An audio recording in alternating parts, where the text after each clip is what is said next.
is, of course, at Aviation Festival in London 2018, and I've managed to catch up with the incredibly busy Linda Jojo, who's the Chief Digital Officer at United Airlines. Thank you for taking some time to chat with us. Great to be here. Yeah, it was really exciting watching you on stage with some other Chief Digital Officers from big global airlines. You've been in the role at United now for 4 years. Yeah. Okay, and what have you been up to in that 4 years? Oh, wow. Having fun mostly. Yeah. But I think one of the most important things we've done is really recognize that our employees and our customers are mobile, and we've got to really think about how we can get information into those powerful smartphones they have in their pocket. So we've rolled out 80,000 mobile devices. Our flight attendants, our pilots, our technicians that actually repair the planes have iPads, and that has just really changed the way that they're able to serve our customers. All right, awesome. Is there anything else that you've executed in that time, particularly from a passenger experience standpoint, that you'd like to highlight? Well, once you get those devices in their hands, and frankly, for the flight attendants, for example, the first reason that we put them on there was so they could take payment for buy on board items. But the reality is we can actually get a lot more information on those devices. And so one of the things we have now is called in-the-moment care. And what they do is if there's something wrong, maybe the seat back entertainment doesn't work, or the passenger next to them spilled some Illy's coffee on their clothing, we can actually right there and then offer them some form of compensation. Maybe it's miles, maybe it's another free drink, or maybe it's maybe even electronic travel certificate. And we've actually found that the folks that actually, even though something happens, because we solve it in the moment using those devices, their satisfaction is actually higher than somebody who has a perfect flight. Wow. Yeah. So solving a problem can be advantageous over maybe not even having a problem. Turns out that's true. Yeah.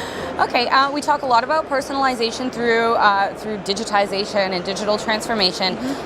You mentioned on stage that your flight attendants know the last 5 flights that a passenger has been on. They do. But we also have sort of a fine line that is a moving line as to where that becomes a little bit creepy for passengers. Yeah. So what's your take on that? Well, what we've decided is that we're going to provide the information to the flight attendant. So that's things like yesterday was the person in 13B's birthday, or maybe on this flight a certain customer is actually reaching a milestone, like flying 1 million miles with us.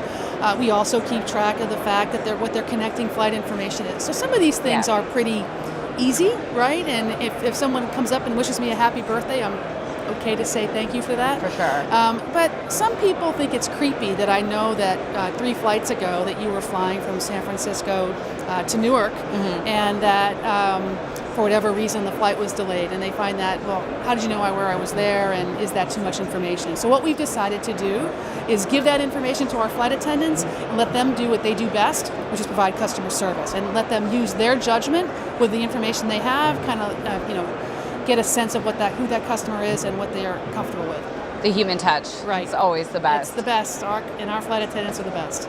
All right. One more thing that you discussed on stage was sort of the fact that aviation has a very, strong background in safety and operational safety, but that sometimes that bleeds into other areas of the organization, for example, digital, where maybe it doesn't belong. So how are you working to combat that? Yeah. Well, yeah, you're right. I mean, there are lots of policies and procedures around flying an aircraft and maintaining an aircraft, and so a policy and procedure culture is kind of seeped its way into our organization. And really what we have to do is find ways to make people understand that we want to have speed and efficiency, and to try things. And as long as it's not going after the safety of flying the aircraft, go ahead and try it. And the most important thing is if it doesn't work, fail fast. So we were trying some different things. We were looking at the way people search for flights, and we were finding we were returning lots and lots of options, and that did a couple things. It confused customers sometimes because they were scrolling through, or there was lots of things. Also, technology-wise, that's harder to implement because you have to bring back a lot of data, so performance of the actual website becomes difficult. So we experimented ways of slimming down the list that we bring back. And we found we actually slimmed it down a little too much. And so we found out that we were actually being a little too precise, and that was leaving some options off the table. Let's just say that it was a connecting flight, and so we wouldn't show anything that was like a 5 or 6 hour connection. Because who wants to do that? Some people don't Well, mind, it turns out people actually come in and use that time to do other business while they're in the connecting city. Yeah. And so if you don't show that flight, then they're You're not missing disappointed.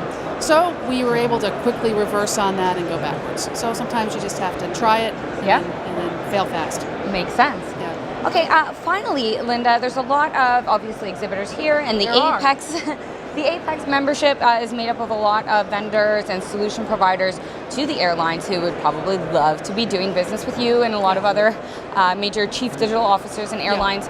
So when you're looking for a partner or somebody to work on a project with together, what are some of the qualities I guess you look for in a vendor that makes you want to do business with them? Yeah. Well, we do work with a lot of the people that are here, and they do a great job serving and helping us. I think, though, what we look for is somebody who can actually provide us a level of expertise that we don't already have. That typically is in emerging technologies and things that we haven't actually come up to speed with. Or if they have some ability to give us some scale and some optionality, because they do things for other companies that can actually help us with that. That makes sense.